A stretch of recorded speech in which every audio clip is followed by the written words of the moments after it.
Yes. This jungle be Irie is one love, so feel free.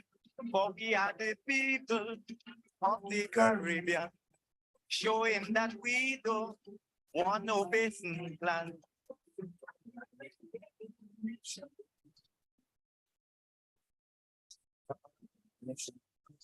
I say we jamming to the songs of the Caribbean, we grooving to calypso and steel band.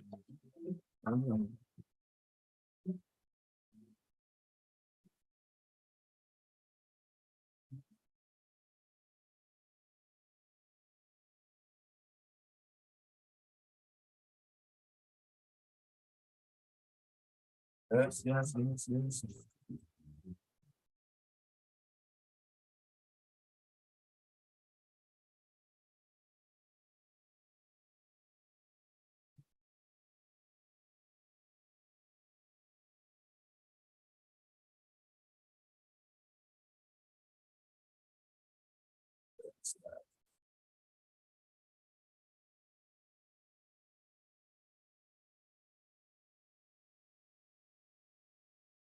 Getting together,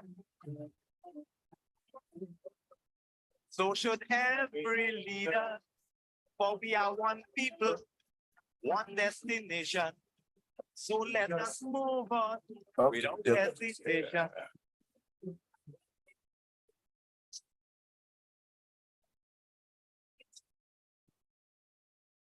I say we jamming to the songs of the Caribbean, we grooving to calypso and steel band. Good morning, Delbert. Good morning, comrade. How you doing? Good morning. Good morning. I'm doing okay. How are you? Yeah, all right. I'm here. I'm good. I'm good. Just trying to tighten up some screws here. All right, there you go. Live on both ends of the spectrum. Yeah, man. How was your week? This is an interesting week. There's always some stuff going on. Ever forever beating Tuesday. Yeah, Everything is happening around us. a lot. There's A lot. silence by some of the people around us who fearful to talk that they fear of prosecution or isolation.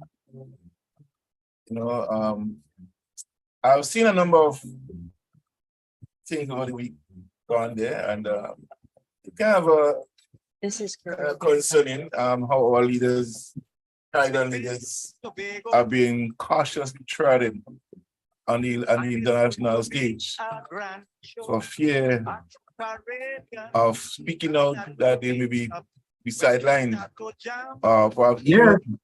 not Um, even the regular sitting, yeah, the Caribbean leaders have stayed mute. Yeah. I am concerned because if this should be our leaders and they're operating in this kind of a manner, now what if a real crisis come? Can we depend on them to stand up for us as a people? It's no longer the 80s where you had Republic Grader standing up, and making the position clear as it relates to the Palestinian people, without the fiddle around. We'll see if there's another vote at the UN, how these countries are going to how they're going to show up. Right. I think it's clear.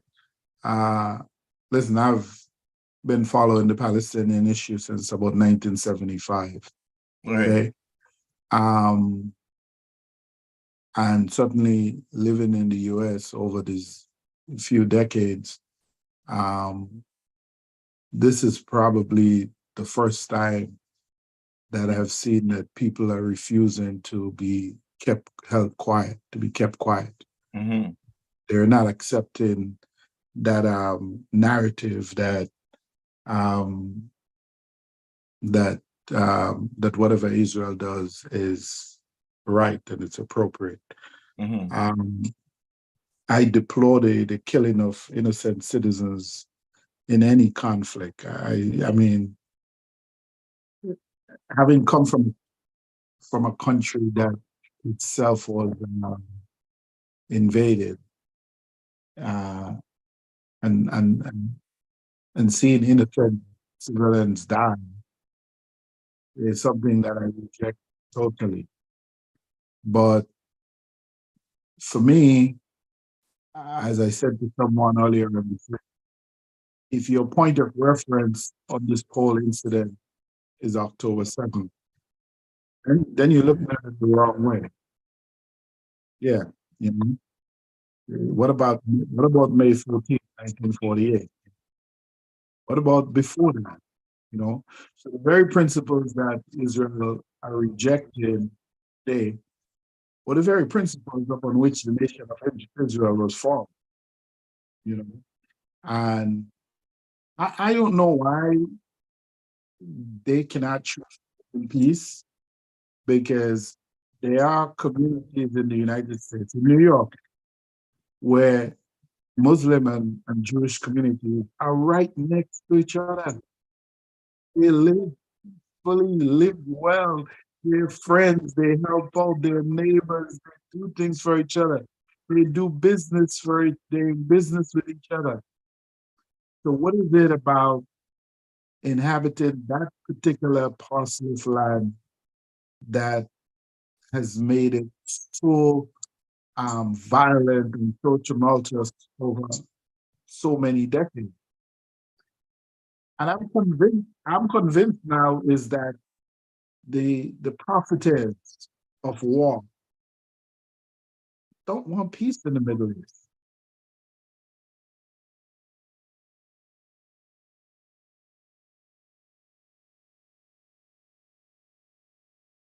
Yeah,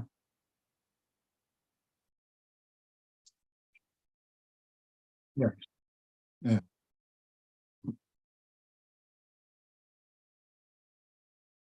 Yeah.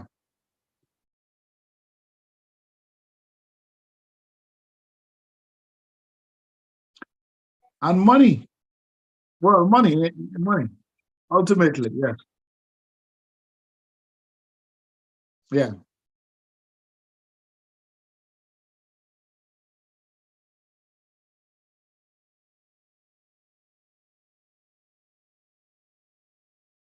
Mhm. Yeah, it's one way at a time. Yeah.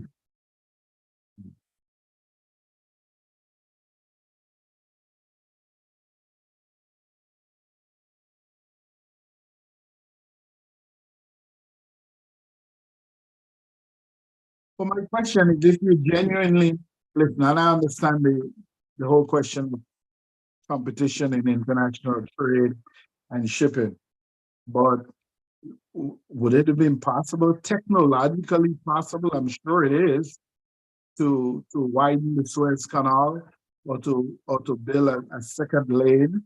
And even though if you say, okay, fine, right? Right now, Egypt and um and Israel has not been at conflict at an official level for quite a while. So they basically have peace. They have they have peace with each other. So you widen the canal and you have some kind of collaboration. Both countries invest in it. And but when you do this thing where you seek to build something separately, and that canal is going through, proposed to go through right through Gaza right now where people are living, then it tells you that your motives are not pure, you know? Yeah.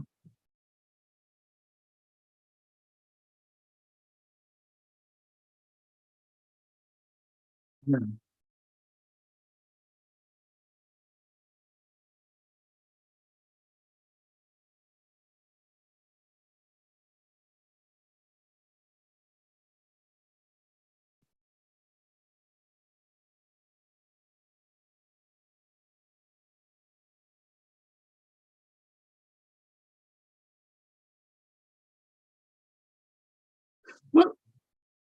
Well, then if it's if it's the chosen land, it has to be the chosen land for all people, right?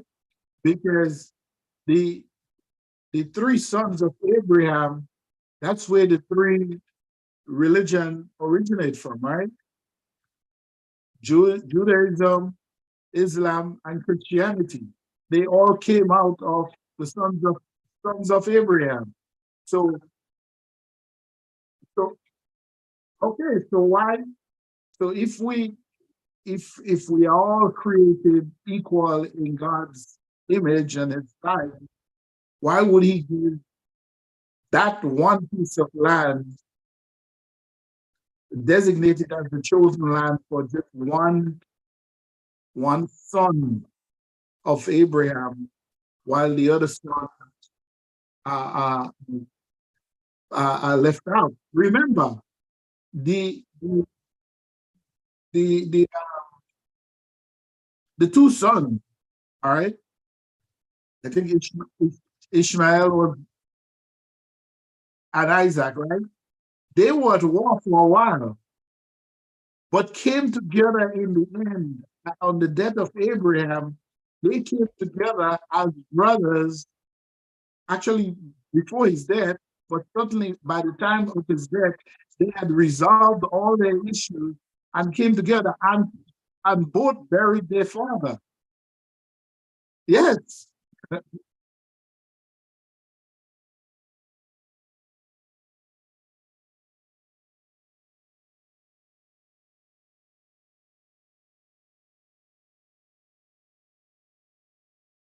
Mm-hmm. Mm-hmm.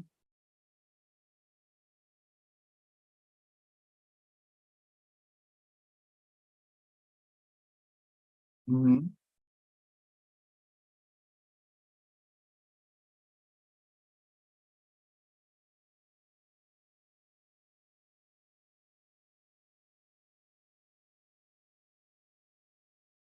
Yeah.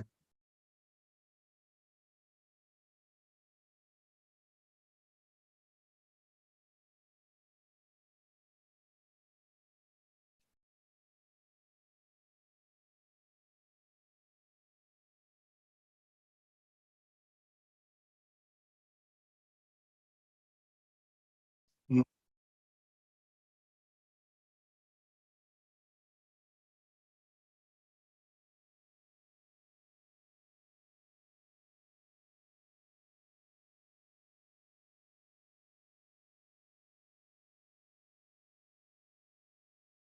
Yeah. Yeah.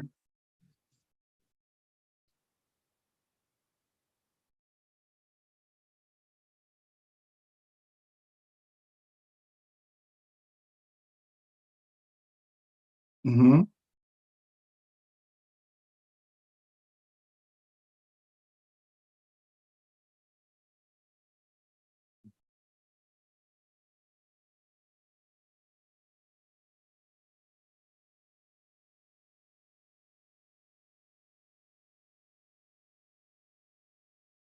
Mm-hmm.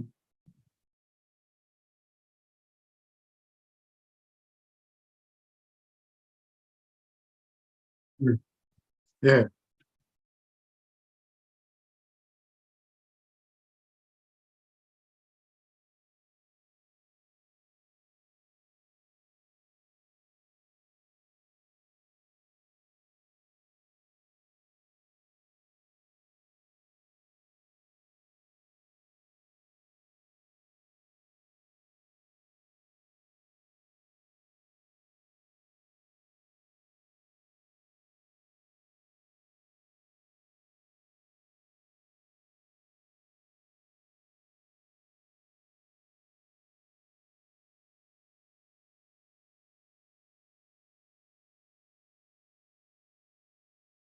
Yeah.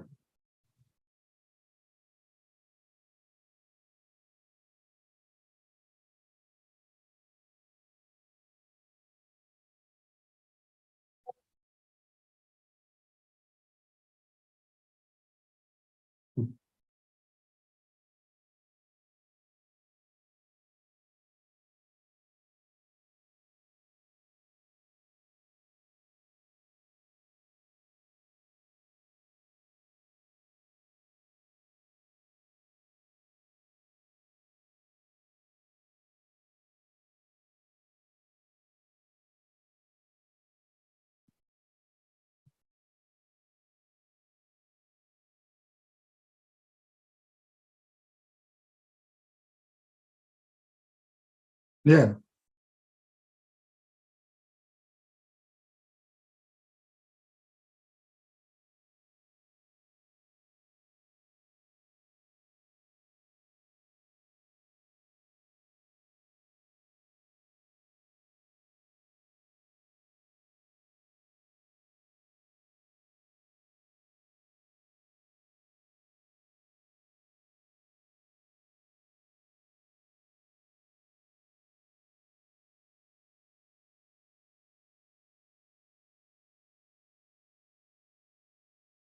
Yeah.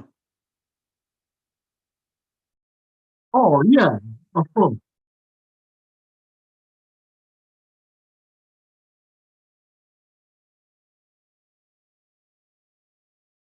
But but listen, there's documented evidence today of what the the Israel did to the Jews who immigrated to Israel in the 1980s from Ethiopia, which is considered the original tribe, one of the original 12 tribes. That they use medicine to sterilize the women and unbeknownst to them because they did not want them to reproduce because they're of a different skin color. That what is that? Is that the great democratic pluralistic um, um, nation that you tell us it is? When we're talking about the 1980s here, we're not talking about the 1950s. We're not talking about the 1960s or the 40s or anything. We're talking about the 1980s and beyond. That you took a decision to legally sterilize these people because you did not want them to reproduce because they did not have the right skin color. So what are you really committed to? Are you really committed to Judaism or are you committed to colorism or racism?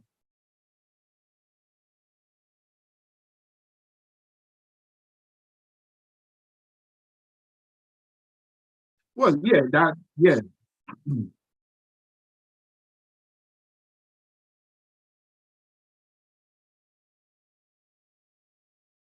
mm.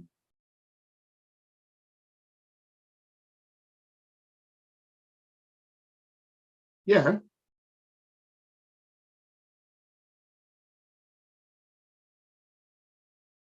yeah.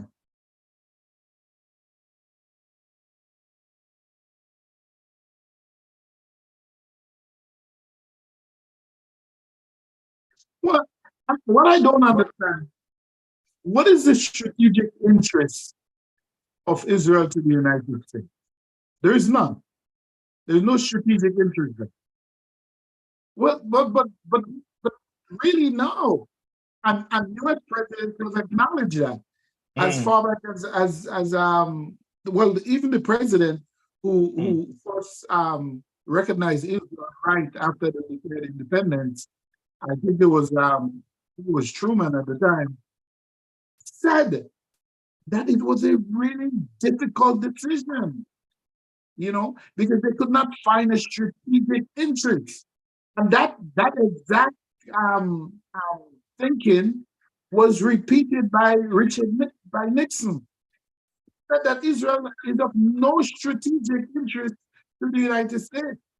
The only interest is that the United States saw itself as having a responsibility to protect their people who went through um, the Holocaust, right? But I was telling one of my Jewish friends who is a good guy. We've been friends a long time, and he's a human rights activist. All right, very progressive. All right, and recently coming out of this, we were having a conversation, and he kept going back to the Holocaust, and I'm like, okay, fine, but I said, if your human rights activism is only about the Holocaust, then you're not really an activist. And I said, How about the 15 to 20 million people that were killed in the Congo by King Leopold? So for 75 years, you guys been telling us that the worst thing that has ever happened was the killing of 6 million of you in Germany. So when did 6 become more than 20? And he told me, and this is a well-read guy, that he's never heard of it. He's never heard of it. Yeah. You know, I don't blame him. He's never heard of it because the people who were killed were black skinned.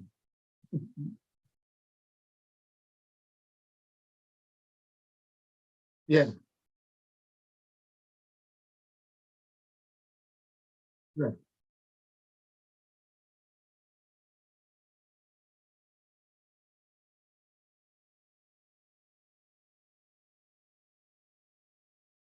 Mm.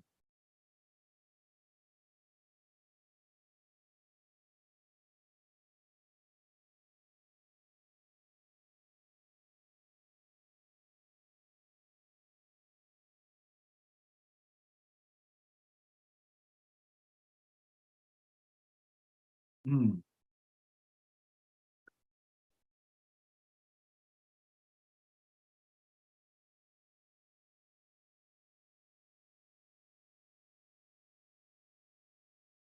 Mm.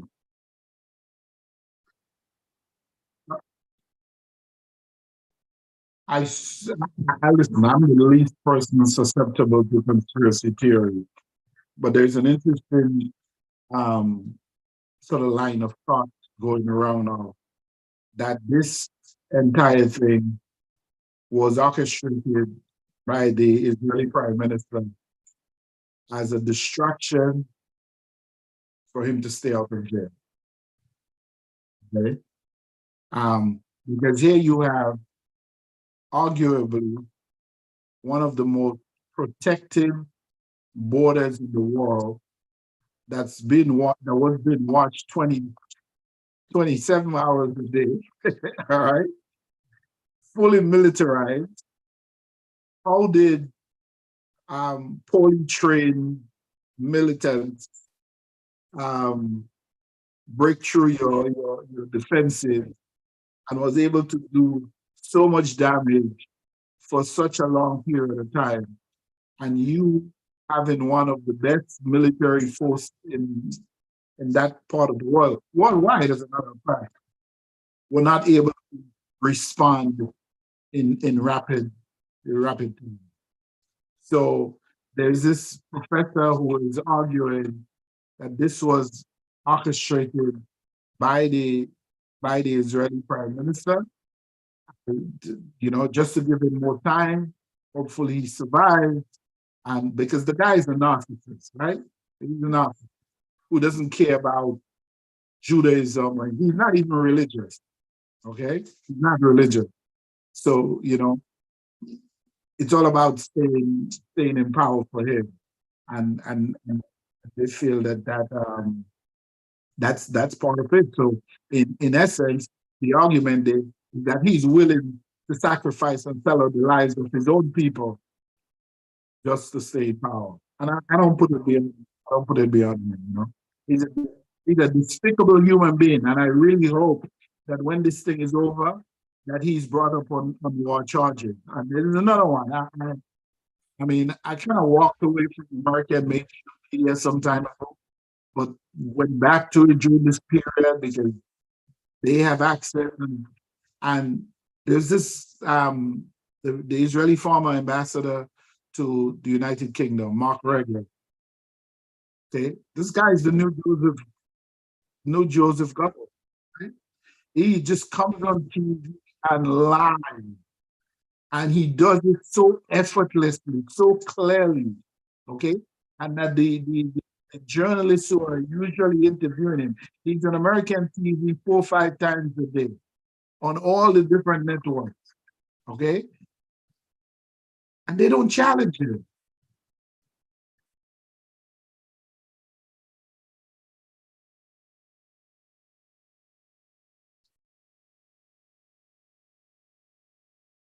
Yeah.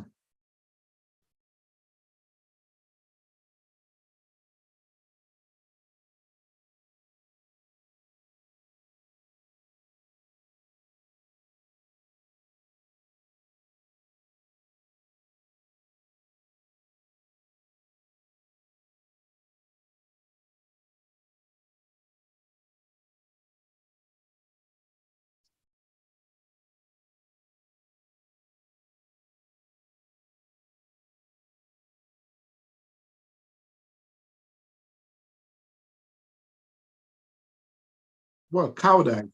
I mean, I realize that usually the people who speak in the United States about bravery are the most coward. All right. For years since I've been living in the US, you have heard Republicans talk about, you know, how patriotic they are, how much they die for their country. That's all hoopla. The people who go out and join the US military and fight to defend the country and protect the country don't do it based on politics. They do it based on love of their homeland, right? But when you look at what's happening in the US now, with the complete breakdown of any political party and some of the things that are coming out of that movement, it's not about patriotism. It's not about goodwill towards men. It's not about kindness. It's not about humanity. It's just about their protecting their own little territory, you know. And it is shameful to see what's happening because the thing is that that sort of political construct has been exported to different parts of the world, including the Caribbean, including our country. Okay, we are doing politics 24/7 every day from election to election. This was not something that we did in the Caribbean. Okay, we had elections 3, 4 weeks before election. We everybody back into their corner. We argue. We do a thing. We campaign. Night of election, we celebrate. Next day, we back to living as one. Now there's a permanent divide. Okay, there's a permanent divide. And that is something that was exported from America into the Caribbean. We are not used to that. That is not how we lived our ancestors and our parents, our grandparents lived as a people. So we have to be careful about what we import into our society because the American society may have the resiliency to survive that. We will not.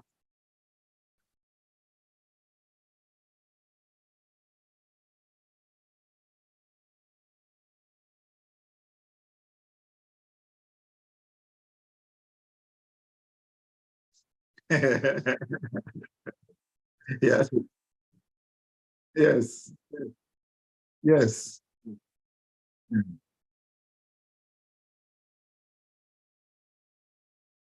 Yeah.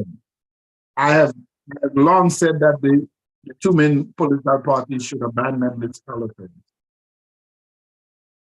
Yes, yes, yeah, yeah, yeah.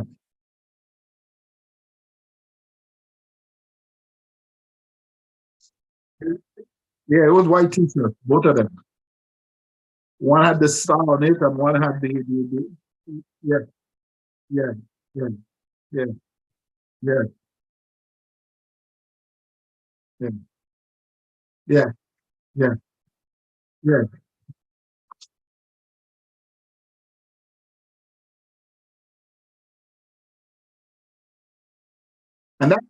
And that seeped into Jamaica from the United States, and then from Jamaica to the wider Caribbean. So it's something that we have to reject, you know.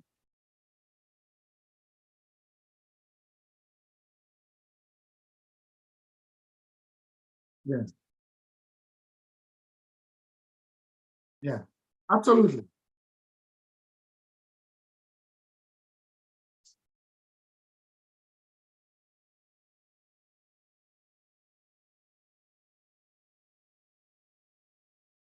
Yeah, mm,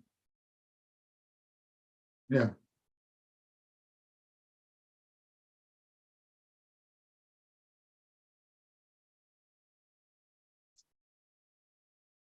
Oh, yeah. Yeah, because it, it has almost become part of the DNA, the political DNA of the country. Yeah.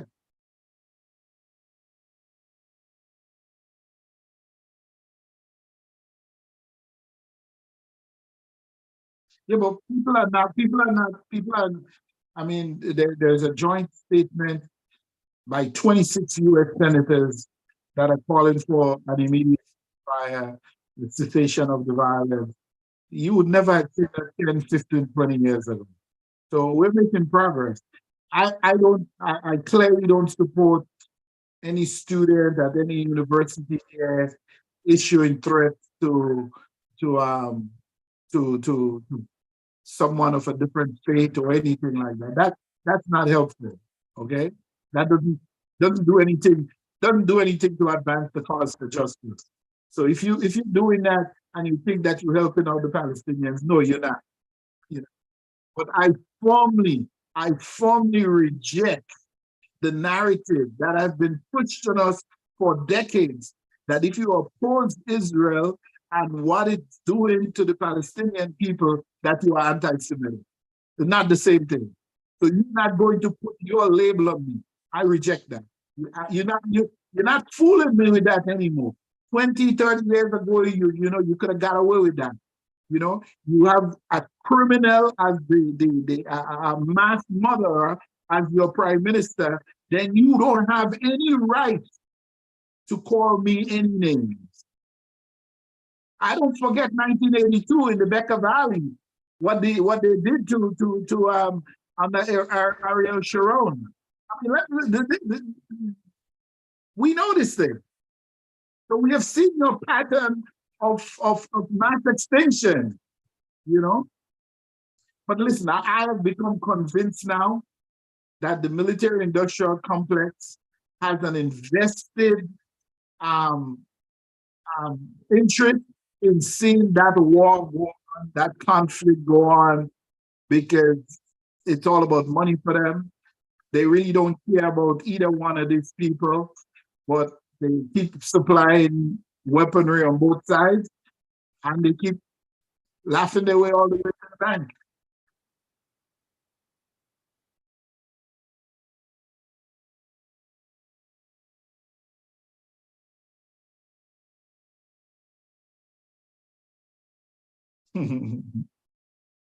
Of course. Yeah. Yeah. Yeah.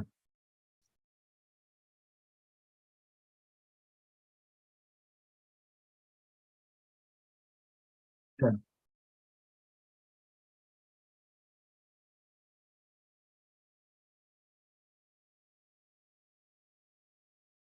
They have to fight wars. They must be fighting wars.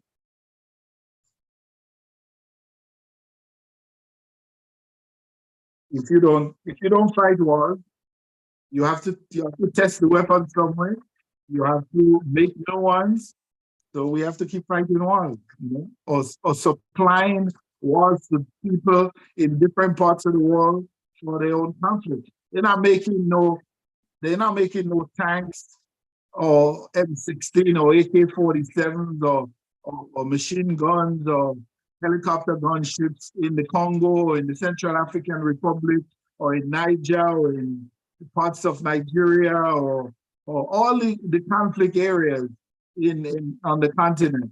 None of them are producing weapons. All these weapons are being imported in exchange for these countries' natural resources.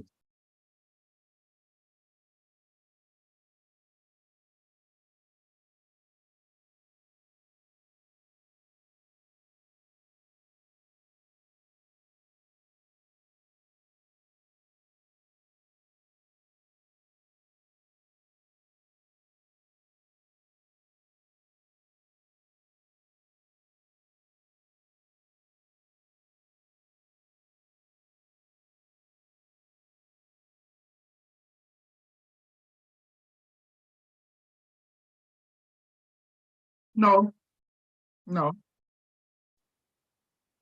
no, it's the same thing.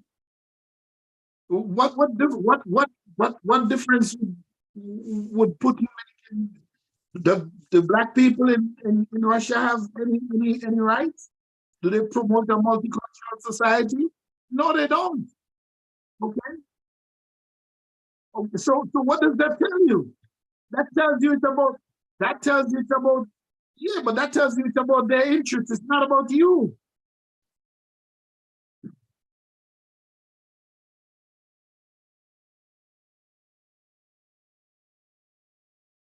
Liberate the Africans from who? For Putin and them been extracting. They've been extracted. Come on, guys.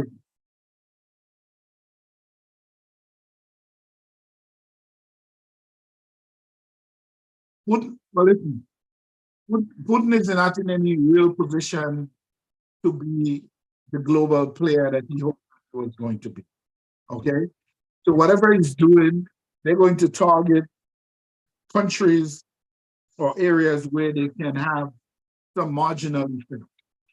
But they've been extracting resources from the Central African Republic for decades now, robbing these people. Okay? So these people who have been mining in their villages for centuries, some of them were killed, they were executed because his people went in there and wanted the resources. Okay? So this is not about Africa. Listen, as a continent, and Africa has to develop relationships with all countries around the world. Okay? But the idea that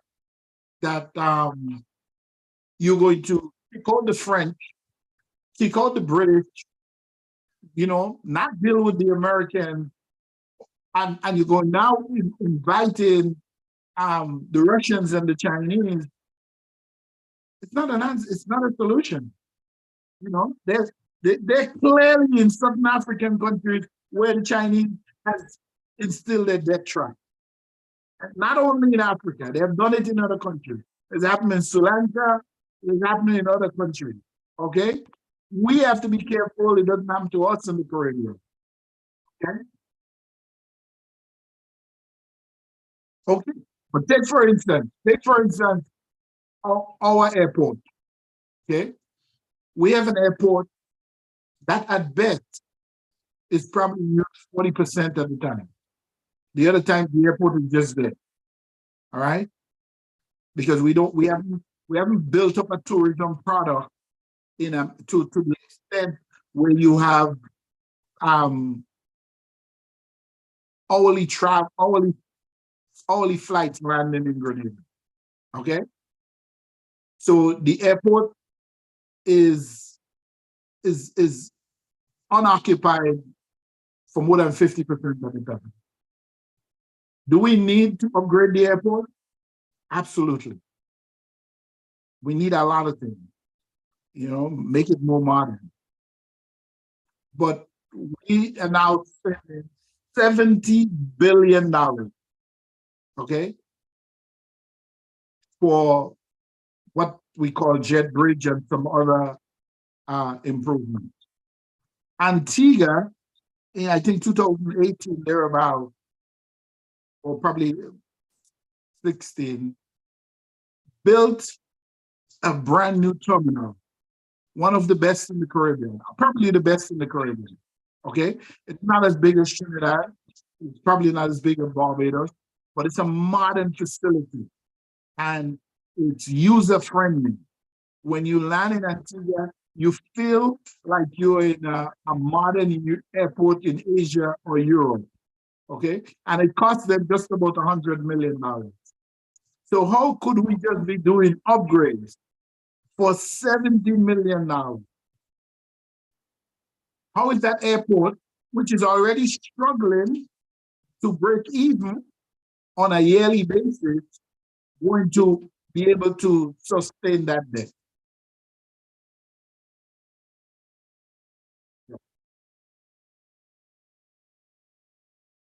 Yeah. So, but that would be a cold day in Grenada, because there is no way ever that the Grenadian people are going to accept control of that airport by anybody else. Yeah. It has. It is part of our DNA. It is part of our DNA. Yeah. People, people will burn it to the ground before they accept foreign control of it. We would lay our bodies on the runway and it will never be able to use again. Yeah.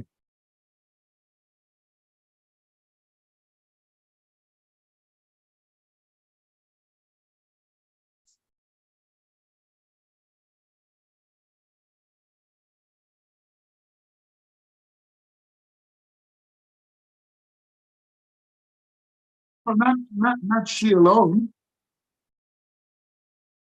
It's not a lot of people. It's not a lot of people. It's the same 12. It, no, it's the same 12 people. The same 12 people.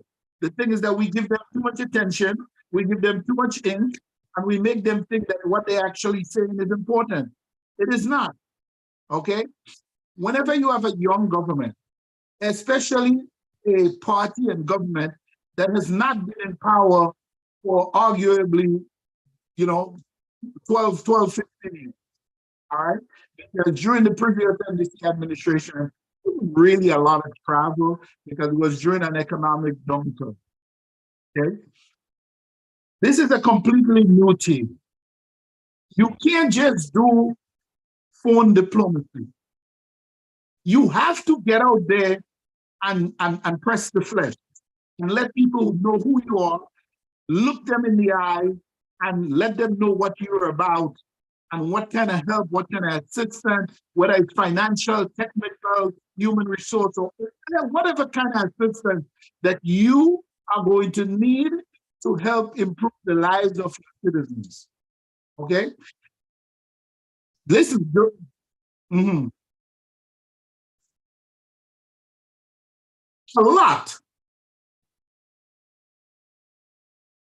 Not only that, the first cabinet reshuffle of the PRG was partly centered around that, because at the inception of the revolution, Maurice was foreign minister.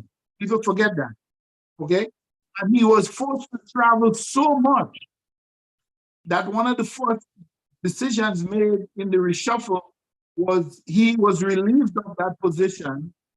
He became foreign minister, which allowed him to travel extensively. And all members, and not only at that level, but even people at my level were traveling aggressively all over the place, begging, attending conference. I went to Europe. My first trip, I went to Europe on my own. I was scared to death. Okay? But I remember I was met by people who were going to show me the rope and took care of me and handled, sort of whet my appetite. How do you deal at this? How do you navigate these conferences? Who do you speak to make sure when you're returning with some material benefits? So that's a non-issue. Okay? That's like the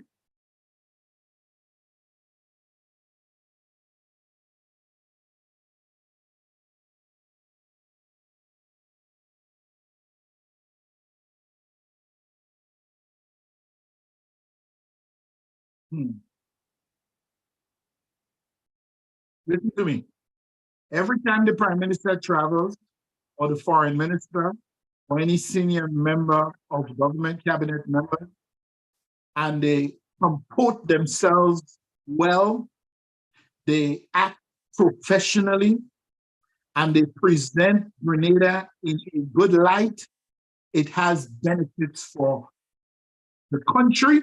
And not only that, it has benefits for Grenadians living in the diaspora. Because when you can have a foreign minister, and we have now a prime minister or minister of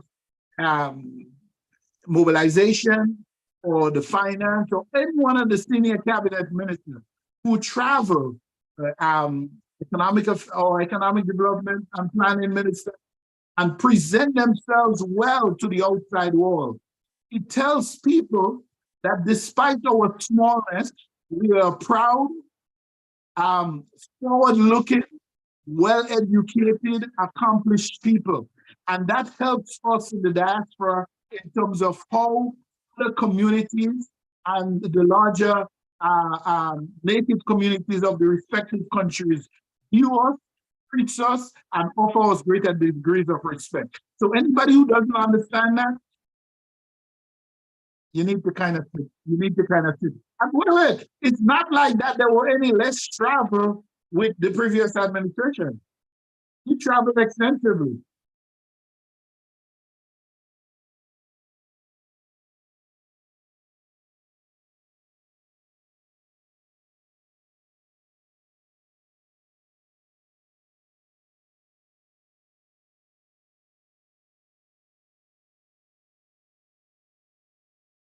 Yeah.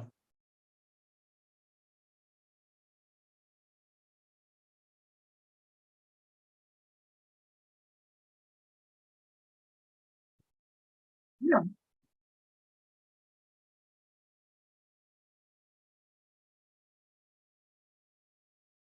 Okay.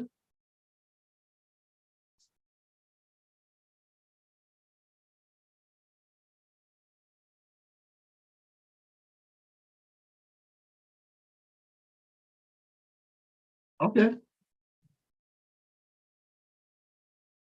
Yeah. Yeah.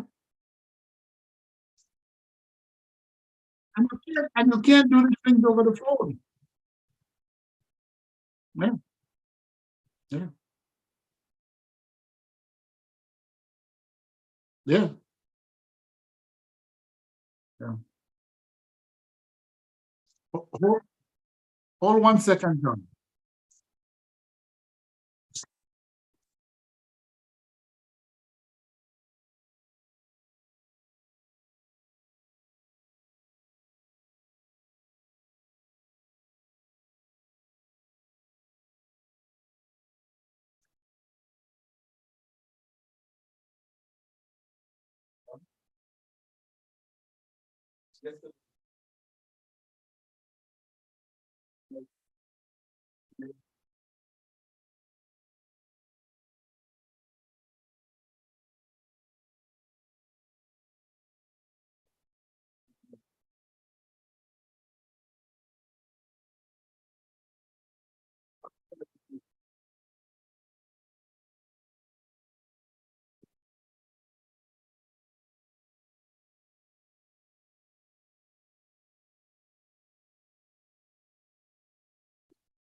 Yes.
Yes.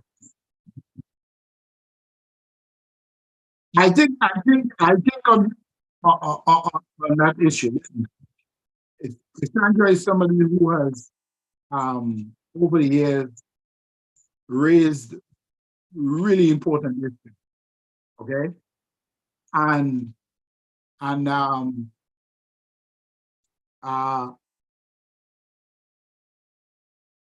while it might seem that sometimes the issues that she raised is not what's on the forefront of people's mind, they're important. You know, yeah, she's an institutionalist. She's she shows great obedience to that, um, to the idea of building a nation based on strong institutions that will hold people responsible. Okay, but you have to be able to bring people along. Okay, so but if you're always speaking above their heads, they're not going to respond to you. Okay, and then if you allow um, your conversations or your dialogue or the interest that you're trying to promote, that you're trying to build, if you allow it um, to be peppered or to be infused with political grievance, then you dilute your brand. So that would be my question, you know? I mean, I've always told people, listen, I've been involved in politics all my life. I can't remember a time when I was not involved in politics and public policy. Okay. But saying all that, I still read the US Constitution before I read the Grenadian Constitution. Because that was, we weren't taught that that was important. Okay. I don't have the reverence, I don't have the obedience to the Grenadian Constitution that she does. Okay. Because I fundamentally think that it's an illegal document. And I believe that it should be suspended and we should rule ourselves for a period by norms. We're not a barbaric people. We know what the rules are. We know. Mm, mm.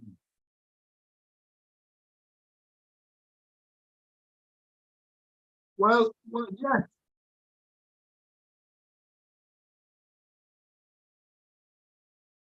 but we're not doing anything on it. It's 50 years.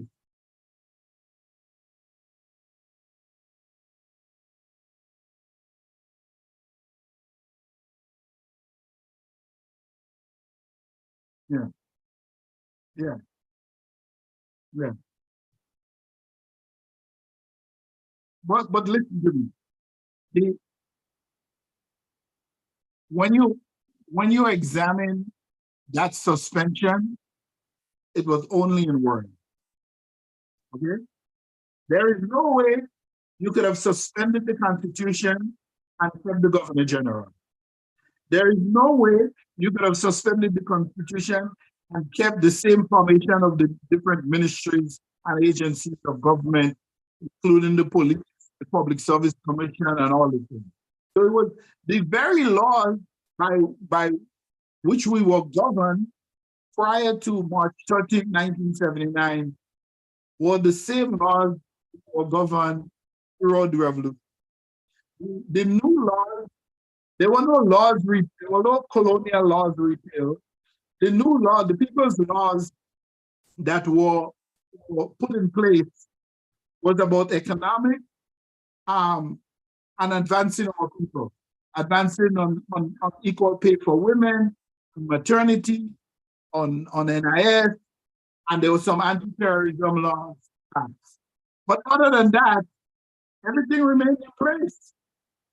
Everything had to be gazetted, you know, all the norms. Yes,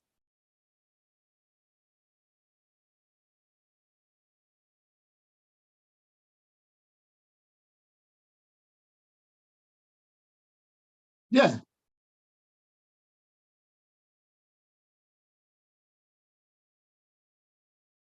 yeah. Yeah.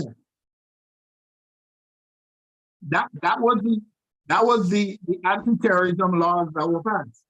Yeah.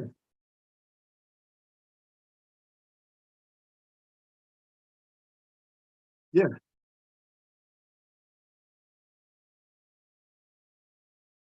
And these laws were not written willy-nilly, you know. They were carefully thought out.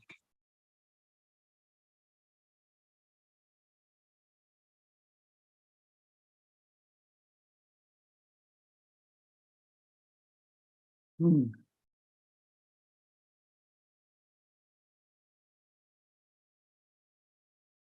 mhm, mhm.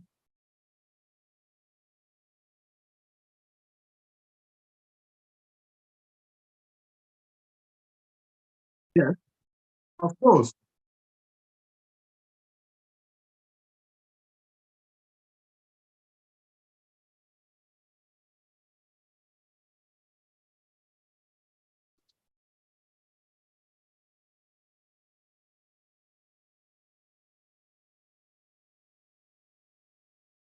Mm,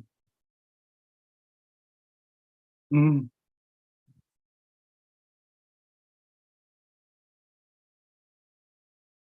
mm. Yeah, of course. Yeah.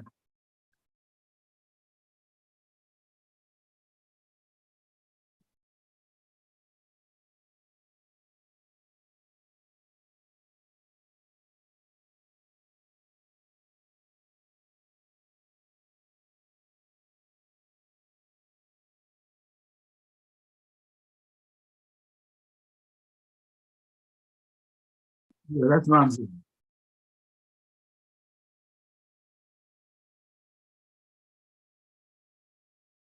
Yeah.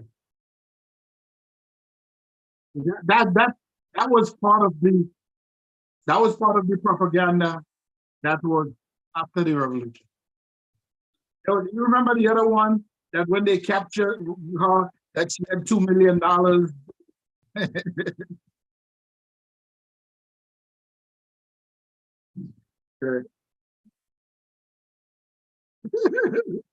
The fact that people still believe that nonsense, huh? Yeah,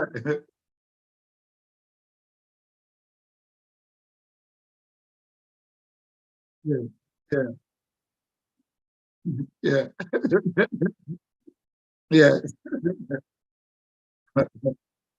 yeah, yeah.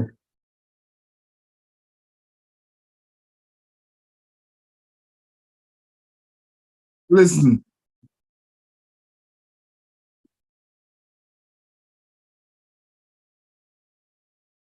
well, you know this better than most. What did Bona drive around in a 160 J? Wasn't there one? Okay.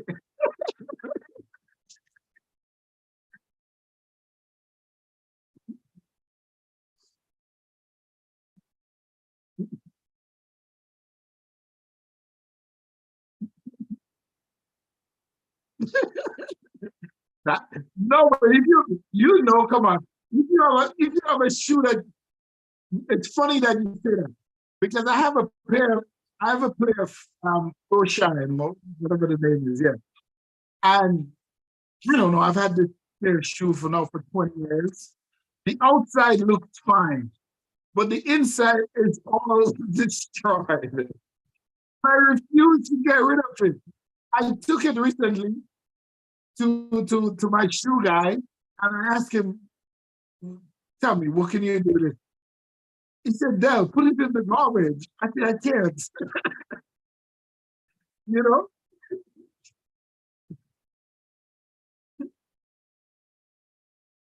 Yeah, yeah, yeah.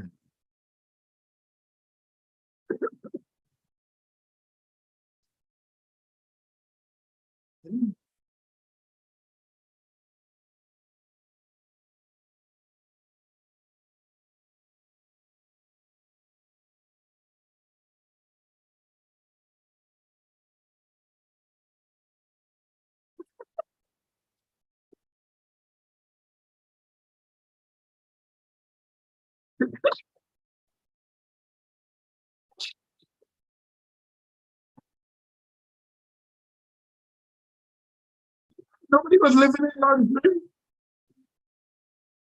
Hey, no, this place is what beer. There's no, I know a minister who basically lived in somebody's basement. What would be a monk in somebody's basement today? Yeah,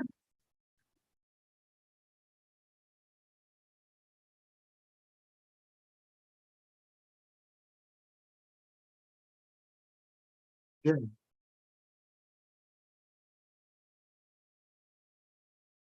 The fellow lived in a different area.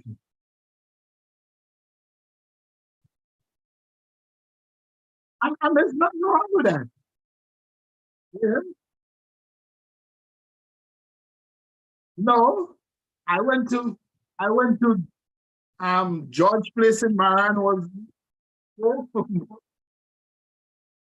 more like a camp than a house.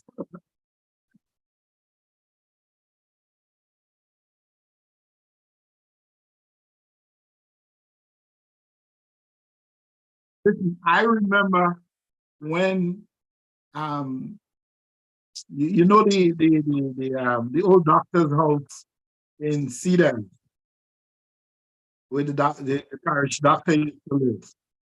Okay. So after they had built the new medical center and um there was a different arrangement for the parish doctor. They told Tan, hey, um, you can't live in this one room that you live in. You have to entertain people. You have to take the house and let's get the army to fix it up, clean it up, whatever. I drove him up there the first time to look at the house. When he looked at the house and the size of the house, he just look at him and say, I can't live in this kind of big house. I go to where I am.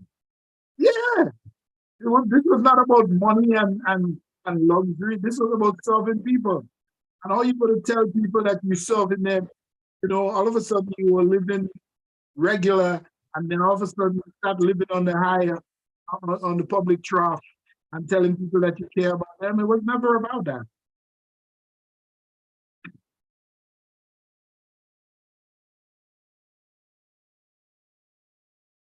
The first thing that the PRG did was to cut the salary by I think 30%. Ministers and the prime minister's salary was cut by 30% across the board. Yeah. And I still remember that because at one I don't remember, I think it was a rally going to stairs. I was in YFR that weekend, and the men were short drivers, okay? And they came, and I ended up driving Dick, okay? And you have to keep up with the convoy. And Dix won me about 5 times between St. George's and Success. But listen, young man, I have to pay for my own tires. you know? So, I was never about that.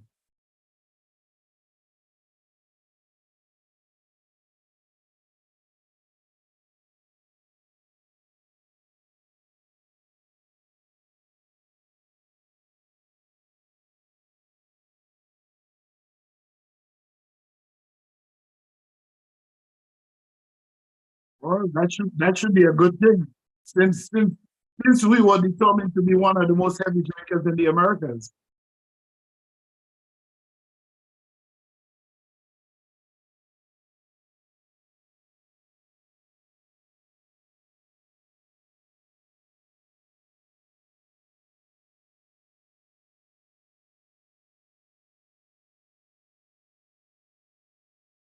But my understanding is that and I'm not here promoting IMF and World Bank. I don't think they do anything to help advance the countries. But my understanding is that the most recent report coming out of the IMF and the World Bank has been very favorable on Grenada. And the report that I read about 2 weeks ago that said that unemployment was down from 30% to the teens. So if in 1 year you can drop unemployment more than 10, 12%, you're definitely heading in the right direction. Do they need to be doing more? Yeah, absolutely. We're a small, poor country with finite resources. So you want to squeeze every dollar you have and multiply it, and you want to squeeze all the inefficiencies out of government. But the idea that we are worse off because of this current administration that we would have been under a Mitchell administration. Anybody saying that should be writing for late 19th? You don't have no reason being in politics. You should be writing fiction because it's not the case. It's not the case. Yeah.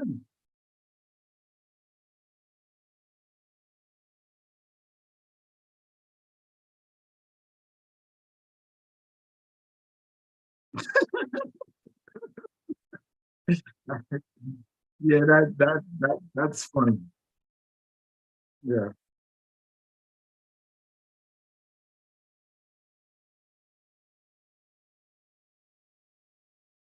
There's no comparison.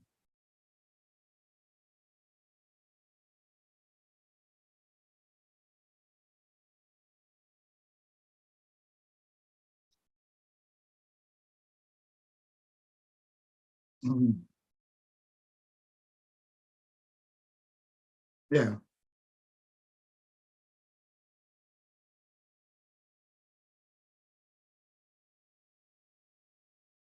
Mhm.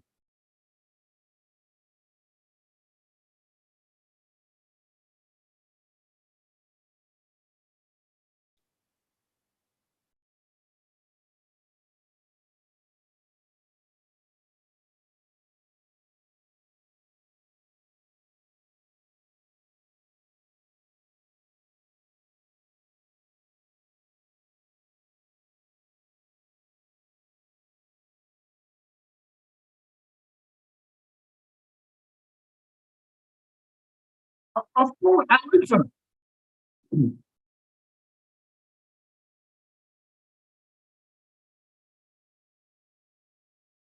If you never worked in government, you never prepared for it. Yeah, you used to sell New Jewel movement paper in River Road or in Chantimel or in wherever. Does that mean that you could go and run the Ministry of Education? No, no. So, but not only that, what one of the problems I've always had is that the naysayers, okay, act like the Grenada Revolution happened in isolation of all other revolutions. You know, revolutions tend to have a breed, it has a culture, okay, and it happens within a certain construct. There are laws and principles that you have a revolution, whether it's right wing or left wing, that you follow. And the Great Revolution, in many ways, that happened there too.